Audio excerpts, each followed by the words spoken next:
So we come to you with clean hands.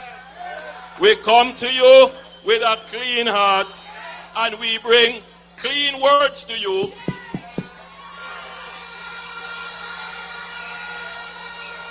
And we give you knowledge and information on which you can make a decision. So the time, my friends, is drawing near. We have taken the time to make the calling and election sure. We're not leaving any stone unturned. We're not leaving any voter unconnected or unattended.